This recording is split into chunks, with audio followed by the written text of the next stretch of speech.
وہ چیزیں جن سے وضو جو ہے وہ ٹوٹ جاتا ہے،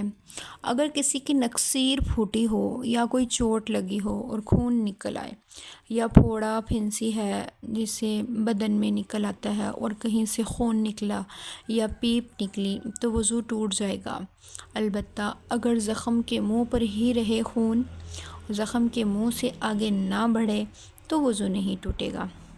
اگر کوئی سوئی چبھ گئی اور خون نکل آیا لیکن وہ بہا نہیں ہے تو وضو نہیں ٹوٹا، اور اگر وہ ذرا سا بھی بہہ گیا تو وضو ٹوٹ گیا۔ اسی طرح سے اگر کسی نے اپنی ناک جھاڑی اور اس میں سے خون کی پھٹکیاں نکل آئیں تو وضو نہیں ٹوٹا۔ وضو تب ٹوٹتا ہے کہ پتلا خون نکلے اور وہ بہہ جائے۔ اگر کسی نے اپنی ناک میں انگلی ڈالی، پھر جب اس کو نکالا تو اس انگلی میں خون کا دھبا سا محسوس ہوا، لیکن وہ خون بس اتنا ہی ہے کہ وہ انگلی میں ذرا لگ گیا لیکن بہا نہیں، تو اس سے وضو نہیں ٹوٹا۔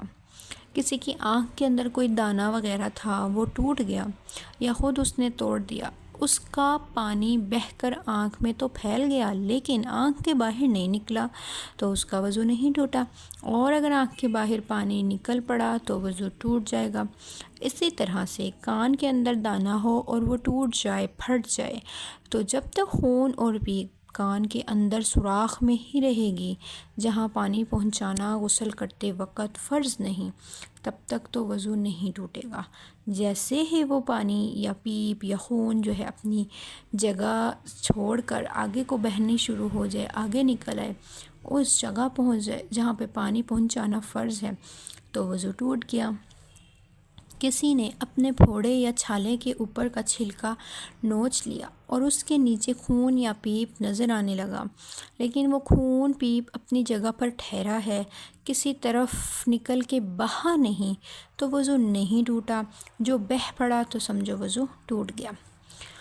کسی کے پھوڑے میں بڑا گہرا گھاؤ ہو گیا تو جب تک خون پیپ اس گھاؤ کے سوراخ کے اندر ہی اندر ہے، باہر نکل کر بدن پر نہ آئی تو اس وقت تک وضو نہیں ٹوٹا۔ اگر پھوڑے پھنسی کا خون آپ سے نہیں نکلا بلکہ اس نے دبا کے نکالا ہے تو بھی وضو ٹوٹ گیا، جبکہ وہ خون بہہ جائے۔ اگر نہیں بہا تو نہیں ٹوٹے گا۔ کسی کے زخم سے تھوڑا سا خون نکلا، اس نے اس پر مٹی ڈال دی یا اس کو کپڑے سے صاف کر لیا، پھر تھوڑا سا نکلا، پھر اس نے کپڑے سے صاف کر لیا، پھر تھوڑا سا نکلا، پھر اس نے کپڑے سے صاف کر لیا،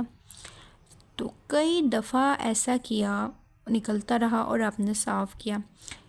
کئی دفعہ کیا کہ خون جو ہے وہ بہے نہ۔ دل میں سوچے کہ اگر ایسا ہو کہ میں اگر اس کو صاف نہ کرتا تو یہ بہہ جاتا، مطلب یہ خون اتنا ہو گیا کہ اگر میں اس کو صاف نہ کرتا بار بار تو اس نے بہہ جانا تھا، تو سمجھیں آپ کا وضو ٹوٹ گیا۔ اور اگر ایسا ہو کہ اگر آپ نے صاف کیا ہے لیکن اس کی مقدار اتنی کم ہے کہ وہ بہے گی نہیں تو آپ کا وضو نہیں ٹوٹے گا۔ اگر کسی نے تھوک پھینکا ہو اور تھوک میں خون اس کو معلوم ہوتا ہے، اگر تھوک میں خون کی مقدار کم ہے اور تھوک کا رنگ جو ہے وہ سفیدی یا زردی مائل ہے تو وضو نہیں ٹوٹا، اور اگر خون زیادہ ہے یا برابر ہے اور سرخ